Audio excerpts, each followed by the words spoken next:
Welcome back to Herb-O-Matic. Quick recap of the airplane project is, I had the winning bid on the storage website. When I looked inside, we found this old airplane, but the wife smelled money and showed up immediately. The interior has that of one of like an old station wagon, but it has room to sleep while you fly. It didn't have an engine, but I took the one off my lawnmower. And we installed it. It fit right in there. It went in instantly. These pliers spin. I thought that was fascinating. I ride this bike now because inflation's so bad I can't afford gas and I have to make my own bolts. I took this alternator out of the wife's broom for the plane, but the wing cracked and fell right off. That was unfortunate. So we went to Harbor Freight and we bought the Shrinker Stretcher kit, and it generates metal out of thin air. And we used that to do the repairs. Now, I tried to do the rivets by hand. That didn't work out, so I used this high point to install the rivets. The repair came out perfectly. Then we installed this Holly 4 barrel to make a little extra horsepower, and I wired the throttle wide open because if you close it, it just slows you down. Here's a Harbor Freight self-propelled engine hoist. They discontinued it because a lot of people got hurt. And then I went to install the propeller, but then I saw that the wife was around right as I was almost done with it. So I took it back off and I did a bunch of curls to impress her. And then she returned this dance. I accepted the dance, so I opened this up. Check out the spinny pliers again while I take care of something else. And then I wired the prop on because it felt like it was kind of loose. And then I joined a gang and I started tagging, but you have to sag your pants when you join a gang. And then I started racing for pink slips. Now subscriber, I'll take your pink slip. My stock Honda does the quarter in 6 seconds. Okay, here's our exhaust system. Now I wanted to put one of those big loud cans that all the kids put on their Hondas, but the FAA wouldn't let me. Nice thing about this is, see this little hole here? Is air from the front of the engine, right here, goes through a hose, one of these, into here. And then this is your muffler. And then air comes out this pipe right here. It's this little pipe right here. And then goes into the cabin, and that's your heat. Once in a while, you get this added bonus. You're flying along, and the muffler cracks internally here inside the heat shield. And then exhaust gases mix with the air and go into the cabin, and after a while, you're feeling pretty good. And that one's free. That one's on Mooney, that high. They call these slip joints, but mine aren't very slippery. So before my exhaust starts to crack, let's go ahead and take them apart and clean them up. Now, the reason why these are supposed to be able to slip back and forth, and it probably does a little easier when it gets hot, is the engine expands with heat as it heats up. So the exhaust goes in here, where these red caps are. Well, as this engine heats up, there's thermal expansion. A lot of these parts are aluminum, and it has a pretty large thermal expansion coefficient. And as it heats up, the cylinders move away from each other. And on this one, when you get up to full operating temperature, the engine is twice as wide as it is right now. So you need those slip joints to be able to slide efficiently. So we're still burning lead, so a lot of this deposits are gonna be lead deposits. So I'm gonna wear a pair of gloves and this mask. If you go eating too much lead, you start to get even weirder. I still forgot to put the gloves on, so let's put them on now. Now that I've got lead on my hands, we're just gonna get the lead into the gloves so it's held up nicely tight against my skin. I've got a filthy hole here, so let's just try to knock some of this cheese out of here.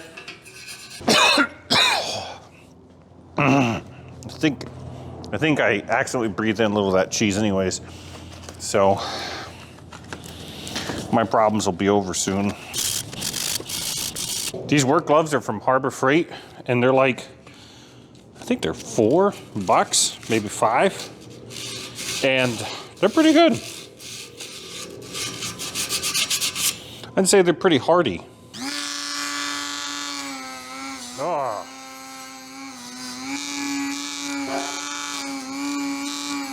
And I'm wearing my gloves once again because I heard that if it's on you, it's in you. That's why I don't let any guys hold my hand. All right, got everything cleaned up. This is real good lube to use at home, especially like if you're a little rusty in the bedroom or if you're prone to seizures.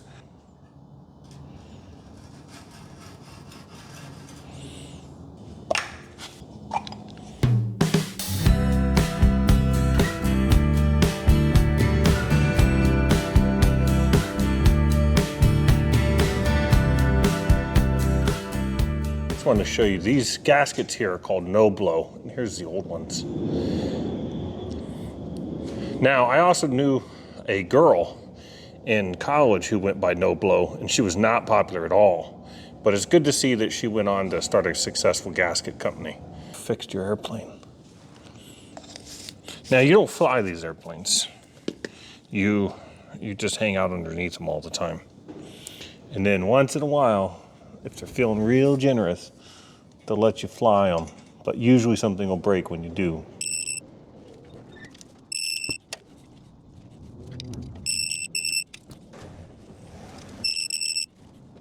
All right, here's our oil cooler. Now the next thing we gotta do is we gotta get rid of these nut plates. See this? On this side too. Because from the factory, this bolted to the lower cowl. There's a hole in the lower cowl, we'll see that later.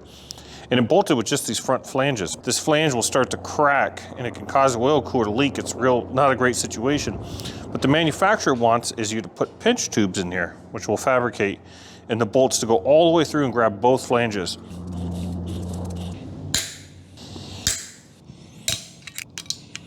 There it is.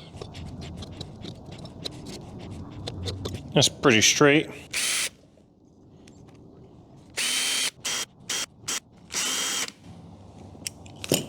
All right, there's our tube. It's beautiful. Let's deburr it. Let's see how it fits. All right, we need to tighten these to 30 inch-pounds. Now, if you don't have a torque wrench at home that goes that low, as you're tightening, just inside your head count to 30, and that usually gets you pretty close. Now, if you're in an unusually fast tightener and you hear a snap before you get to 30, you've gone too tight, back it off half a turn and you're good. Okay, now we need to change our intake boot. We don't want to do all this work on this engine and then have an old intake boot. So I grabbed another one. Here it is. Now, how much do you think that this official Mooney intake boot, right here, let me show it to you. It's a piece of rubber. It's a fabric and rubber concoction. Okay, how much do you think this costs? Just, you know, real quick, rough estimate. How much do you think this costs? Write it down in the comments, and then I'll show you. $410.71 for this piece of rubber, okay?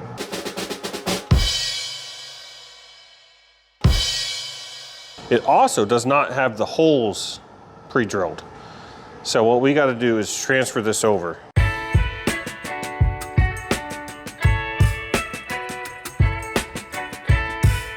Look how these original doublers that I pulled off the old boot, look how they have part numbers, but they're clearly handmade. They're handmade in 1967 by somebody, which is really cool. Okay, there's our boot assembly. The advantage to having a vise that isn't, you know, super expensive is this side closes just a little bit before this side, so I can stick 2 bolts in there and tighten them up.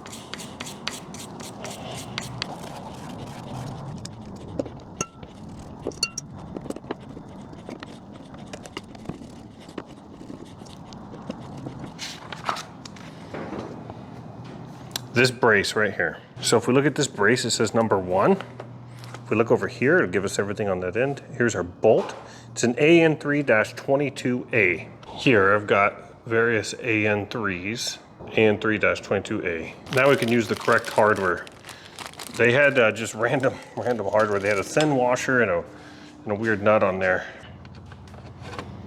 Okay, these are just little AN3 bolts that hold these braces that hold the whole front cowl on, basically. And I mean, so we use AN3 for here, but since the engine, you know, we want to use something heavy duty, so these are AN4, which is 1/4 inch. So, you know, we're good. This is 10/32. We left this one a little floppy here for adjustment later because we got to mount up this end. So don't be alarmed that it's floppy. You're not alarmed that it's floppy, are you, Kylie? Not your favorite. All right. Let me fix it. I swear this never happens. All right. Goes over this. it goes under it. Okay. So under that lip. Is it under it? Yeah. Okay. So we're gonna go nice and gentle. Hold on. Let me get this piece over. Okay. Okay, hang on. Now I need to pop this forward. Like that. Now we're fine. Oh, we're fine now. Now it's locked in place. Oh, Mooney, you're coming together. Now I use an LED landing light because they don't burn out. While we're installing this, let's talk about engine out procedure on a single engine airplane at night. Nighttime engine out procedure. So what you do is you start descending and then you turn on the landing light as you get close to the ground. And if you don't like what you see, you turn the landing light back off. And that's your engine out procedure at night in a single engine aircraft. If we take a look at our engine here, it gives us a firing order 1, 3, 2, 4. Okay. They also kind enough to label each cylinder. That's 2, that's 4, here's 1, and there's 3. What we gotta do is get this cylinder top dead center on its compression stroke. Let's pull our spark plugs on the top cylinders so we can turn over the engine real easy. All right, we got timing marks on the back of our flywheel here, starter ring. And, but the problem is the piston could be at top dead center at its compression stroke or its exhaust stroke. So here's how you figure it out. We'll stick our finger in the hole and see if it blows our finger. I don't feel it blowing anything, so we're probably not on the right stroke. So let's keep going.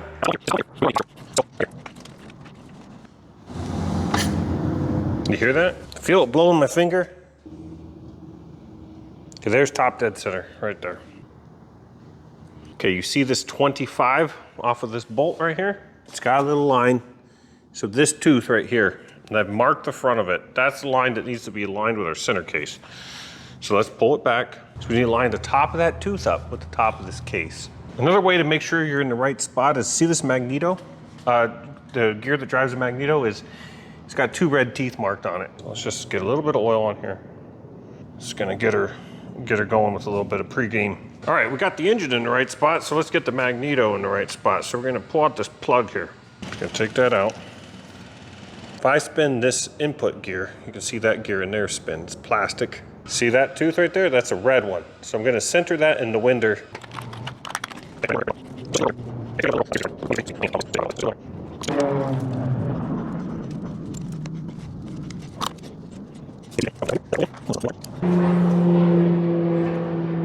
Red gear smack dab in the middle. These are called P-leads right here.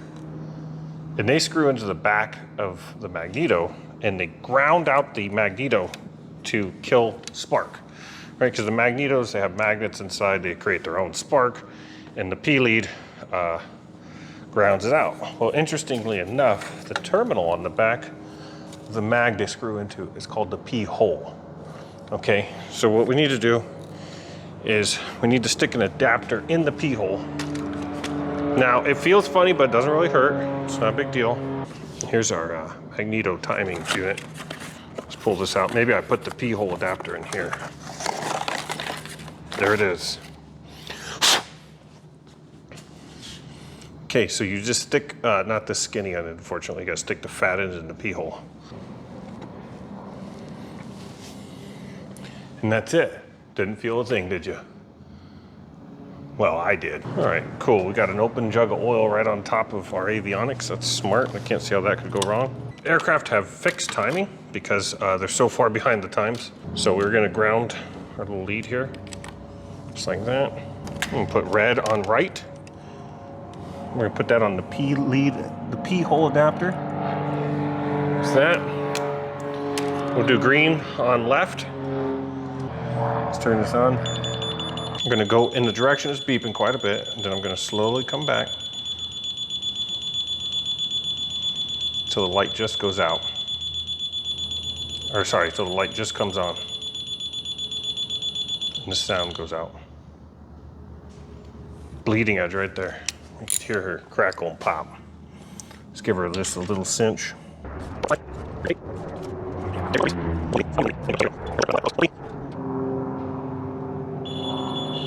So our left one, 0.2.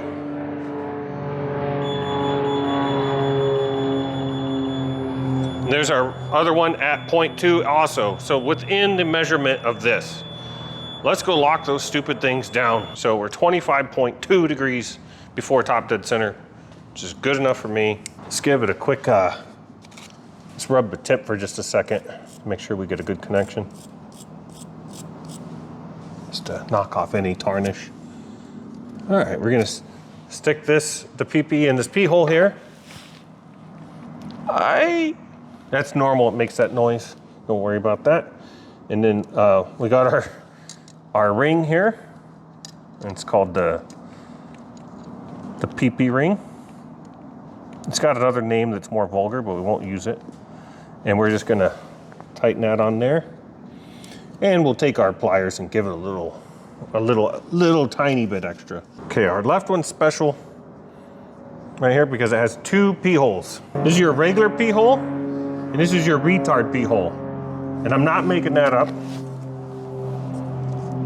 There's actually a set of points in here that are set 25 degrees retarded to these ones. And it's actually labeled on the housing here. It's hard to show you. It says retard. Should be our regular one here. That's normal, guys. Don't worry about it. I'm not gonna make the noise on this one, guys, because I'm not looking to get in trouble, so. See how our ignition wires come out of each mag? And you see how there's crossover? There's two wires crossing over to each side. And what happens is, this mag will run the top two on this side and the bottom two spark plugs on that side, and the other mag will do the opposite, right? And what that happens is with each mag running two cylinders on each side is you have redundancy. If one mag goes out, the airplane will fly just fine. So like I said, one will be firing these two and the bottom two. See how on aviation engines generally, you have a second set of plugs down here. So these are our plug leads. So you see how we have tops and bottoms. So that's why aviation is, a lot of people like aviation is because it has a lot of tops and bottoms. Let's take a peek at an aviation spark plug. We'll pull our two top. I generally prefer top. Let's take a look here. You even have two ground electrodes, see that? There we go. All right. So I've got to get the rest of the nuts on here. It's going to be a lot of reaching around nut jobs here. So, but what these vacuum pumps are for is look at this interior. See these planes, I've got it on the seats right now, but they've got like a shag carpet from the 60s there. And you have to have a way to clean that. So what this does is it's got a hose that goes in there, and then you got a little vacuum attachment to clean the interior. So the vacuum attachment's on the passenger side or the co-pilot side, because that's where your wife sits, and then she could vacuum while you fly. Now, I know that that's sexist, but this was the 60s, so I didn't do it, guys. That's just how these old planes work. Engineering at its finest. So we take our needle nose. This isn't the worst one. The worst one is the other bottom side, but I can film this one. So we slip our washers on here first. Use some needle nose. All right, so here we go. So what you do is you grab the nut and you get it on the stud, and then you pin it against it using, I pushed the vacuum pump on there, see that? Now it's pinned it against the stud. Then I could do a reach over here and kick the nut on. Now that nut is started. Easy peasy, guys. All right, let's take a look at our air cleaner situation. So we ain't got no K&N around here. I'll show you the technology we got. Let's cut this open. We've got the latest and greatest, sticky sponge technology here. Let's pull this out. Oh, it's so sticky. Whatever they lubricate this stuff with is, man, it is tough to get off the airplane. You don't clean the sponge or anything, you just throw it out when you're done with it. What's cool too is that you get a free sponge at the end. You can take it home and bathe with it if you want to. I don't personally do it, but the wife does it all the time. So So she's pretty sticky. And that's what she looks like installed. And now we need to prime the engine. We pulled all the bottom spark plugs and I got rags under the holes. So let's, we're gonna pull one of these plugs here. And this is just a little pipe plug on the oil galley here. Now we're gonna use one of these top of the line fittings here. What's good about these is they're good, plus full size. I'm glad it's full size because if it was half scale, it wouldn't work as well. A little deal off Amazon here. All right, flipper on. Okay.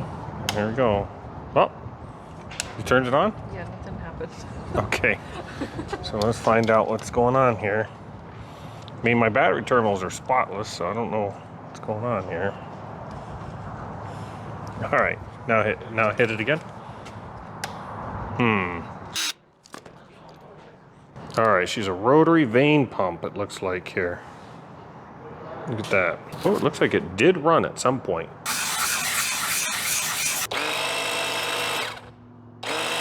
Oh. All right, so I've made the trip to Harbor Freight, grabbed the fluid transfer pump everybody knows and loves. Oops. Here we've got it hooked up to our tube, sticking out of the engine. Now, I probably won't be able to make the same pressure that that little pump probably could have, but I also won't make as much metal either. So, you know, I'm a pretty metal guy, but nothing like that pump. There we go, look at this. Now we're getting some juice in there. Oh, it's going right in there. Oh, I can see it just shooting in there. Oh yeah. It's kind of difficult to push it, but we can push it. Oh, tons of oil going in there. What are you supposed to put in there? You just put a bunch in there. All right.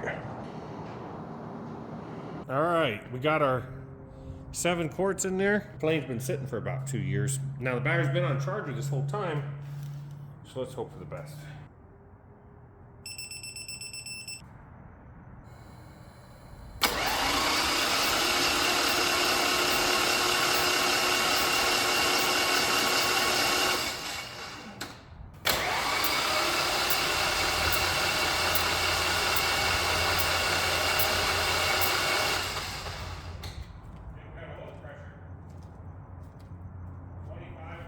Wife has to pee, guys.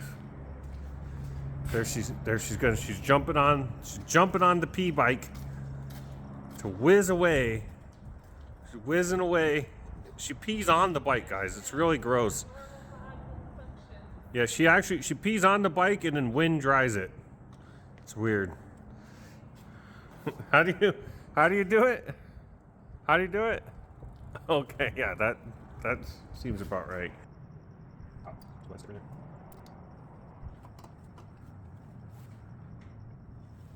Okay, that's tight. All right, I'm 100% confident that I got everything right. I have no doubt in my mind. All right, here, hang on to this.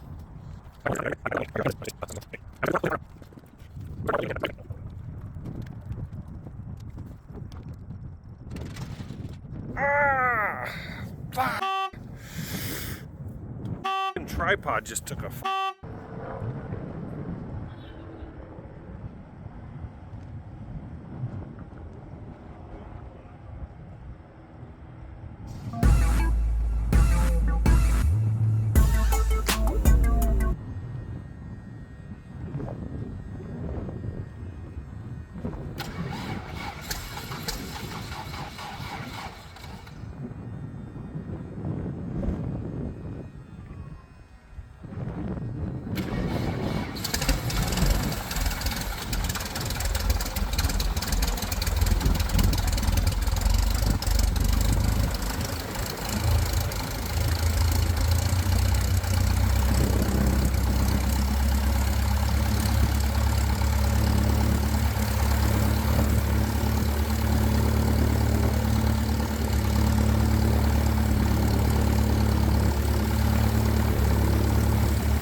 sounds. Woo! Stinks like fire because of all the grease on the exhaust. Yeah. You burn that off is what you do, you know?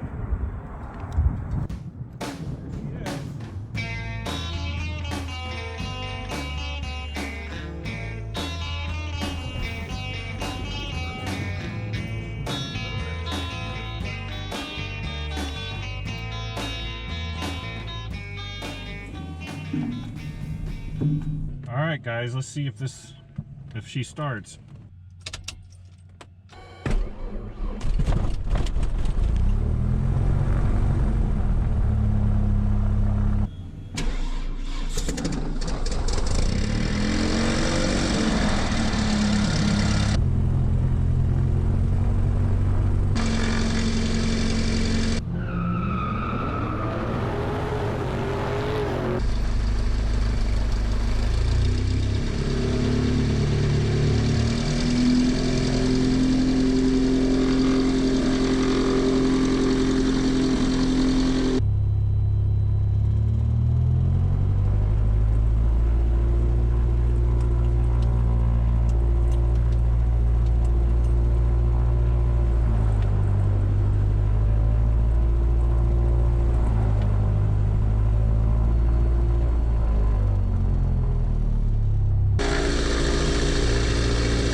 Okay, we made it.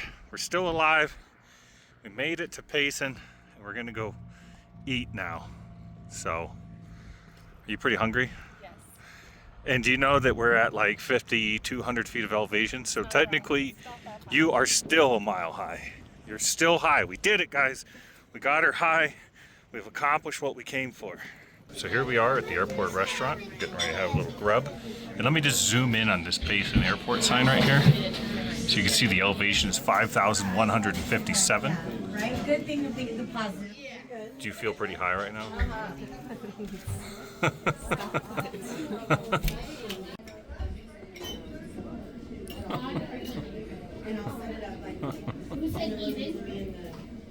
There's Kylie waiting for the can.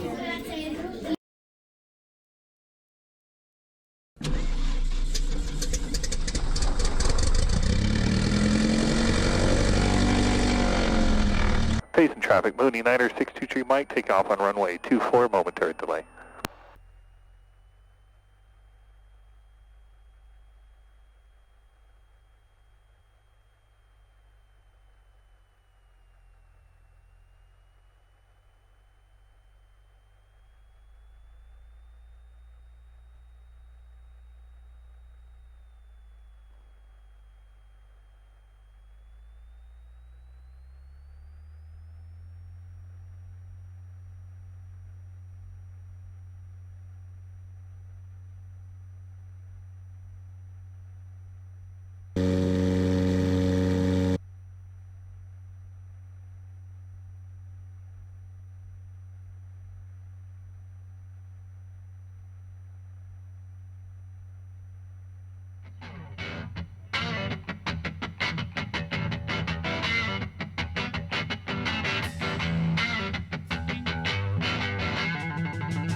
Okay, we got a 1 knot headwind and we're traveling 148 knots across the ground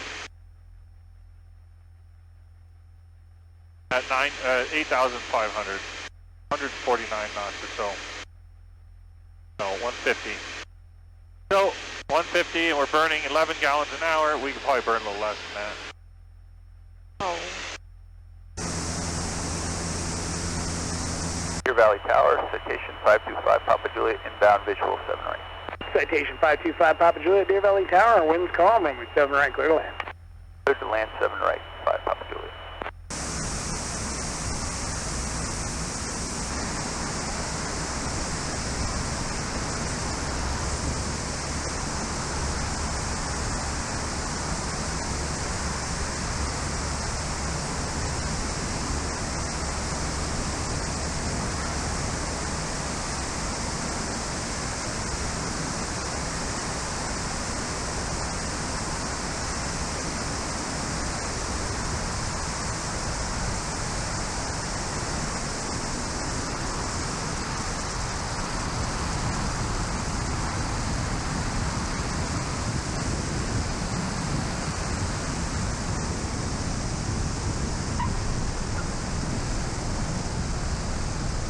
Okay, we just shut down the airplane. You can hear the gyros winding down. And here's the wife getting ready to get out of the airplane. It's got one door. This is how you get out. No big deal. Super easy. Just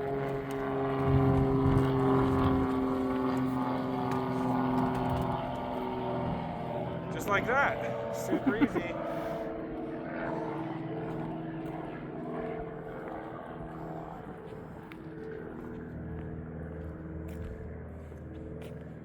Wow.